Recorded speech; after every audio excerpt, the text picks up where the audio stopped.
Hey, what's up, Kim? Thanks for your video. I'm going to attempt to respond, but you have to bear with me. I'm kind of sick, and I could erupt into a coughing fit at any moment. So if I do, I guess I'll edit that out, but beware. I'm also going to try to squeeze in a response to Tetragrammaton Man's video response to the same video. And I guess I'll start there because it's going to be brief. Because to be honest, I didn't fully understand a lot of what you were saying, man. I kind of, a lot of it was over my head. But what I did get was that you were saying that language is not creative. Language is some type of um, storage device. And let me clarify further what I meant by language as being creative. I should have said language is constructive, meaning language is not something that we can mirror the objective world with. Language is not something that we can use to picture reality. I mean, granted, we can describe a certain scene and have that scene be elicited in another person's mind, but the language itself, I think, is something new that doesn't necessarily have anything to do with, the physical environments that we perceive, the actual world out there. It's somehow on another level, and what it creates is, in a sense, our perception and experience of the world. And so, we see this as human societies evolve. The way that they speak changes, their discourse changes, the words that they use change, the meanings of certain words change. And as people begin to use language in new ways, societies begin to view the world in new ways. So in a sense, language constructs reality. And it's not as though I can speak and then have, this book change into a basketball. I'm not saying that. I'm saying I can speak about a certain book in a new way and have that new way of speaking about it change the way people perceive the book. The book hasn't changed, but through my new linguistic activity and my new linguistic creation, the book is now interpreted in a way that it wasn't interpreted in before I spoke those words. So language, in a sense, constructs some aspects of our experience of the world. Um, like the word I. Nobody knows what that word really means, but we use it in certain ways, and we have a collective sense of how it should be used, and based on that collective sense, we have a self.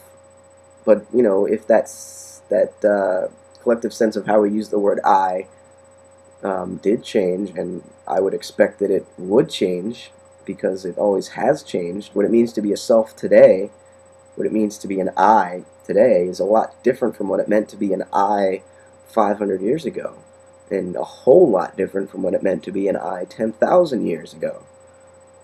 So we have to take that into consideration, and that's what I mean by language being creative. The way we speak about the world changes the way we experience the world. So language isn't just describing a pre-given world, it's participating in the ongoing creation of new worlds. And now to respond to Kim, I did not mean to imply that language was somehow a bad thing or that we should demonize it.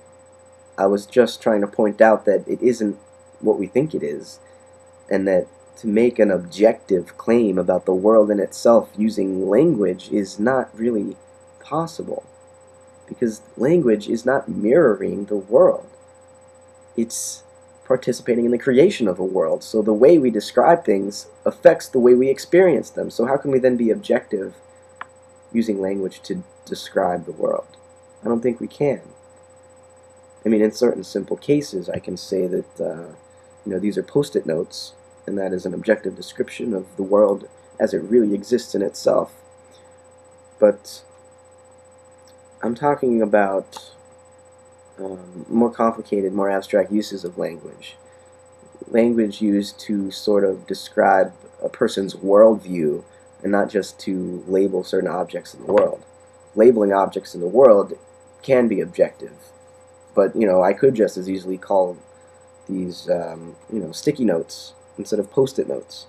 Well, it's both, right? And it's kind of arbitrary what we call it, but it's an example of the malleability of labels. I could call this gobbledygook, and as long as we agreed that it was gobbledygook, then it's gobbledygook.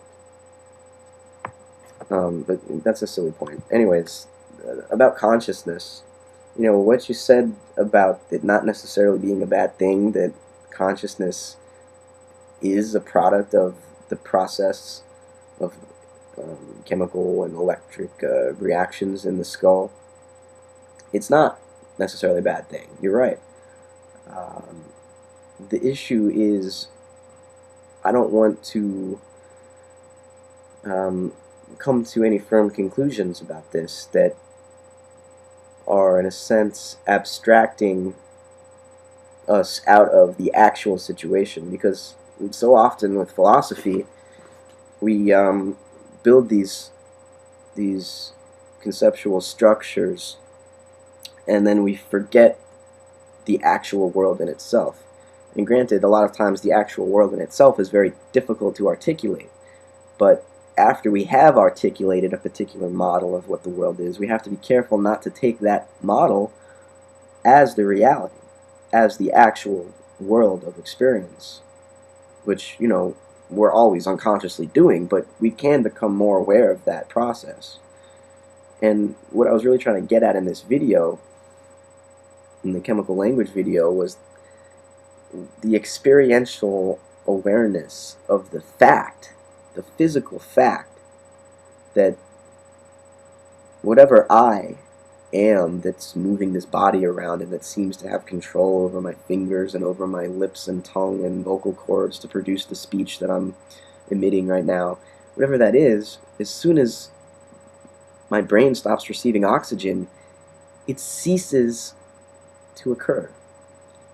This sense of awareness that I apparently have right now, ceases to exist. And that is beyond mysterious. It's we can articulate all kinds of models about how this occurs. We can say that there's a soul that leaves the body when the organic process of chemical reactions and electrical firings breaks down. Or we could say that whatever it is that's conscious right now it's sort of in the ongoing activity of this physical matter and not in the matter itself. So it's what the matter does, not what the matter is, that creates consciousness. And that seems more feasible. And whatever the case may be, we shouldn't reduce our experience to any particular conceptual model. And that's why I have issues with materialism, because we're sort of closing off our experience of the world and saying that, well, what are we saying if we're a materialist? That I don't exist, that this consciousness that I am aware of right now, that I can pinch myself and feel pain, that none of that exists, or it's a temporary illusion? What are we really saying if we're saying that everything is matter? I don't know what we're saying. It doesn't change the actual reality that we're experiencing right now, so who cares what we call it? Whether it's all matter or it's all spirit, I mean, it's immaterial what we call it. So, but that's the problem with language, see? Not to demonize it, but we're always constantly trying to give names and articulations to our experience, and then once we've articulated our experience in a certain way, we grasp onto that articulation and think that that articulation is the reality, and that's not necessarily the case. And so that's all I was really trying to point out, that we can go on and on languaging about what our experience is, but ultimately I don't think we're ever going to succeed in objectively describing what experience is using words. If you want to know what experience is objectively, then experience it. You are already, So yeah, I hope those fires don't get any closer. It was weird, actually. Tetragrammaton Man actually thought I was in San Diego, because I was up on the balcony at my dad's condo, actually. But I'm in Florida, so I'm safe. But I'm kind of worried about you over there, because it doesn't seem like the fires in San Diego are slowing up. But yeah, best of luck to you. Hope they don't have to evacuate you and you have to stay in a shelter or something. That would suck. But yeah, thanks for the response, and let me know what you think.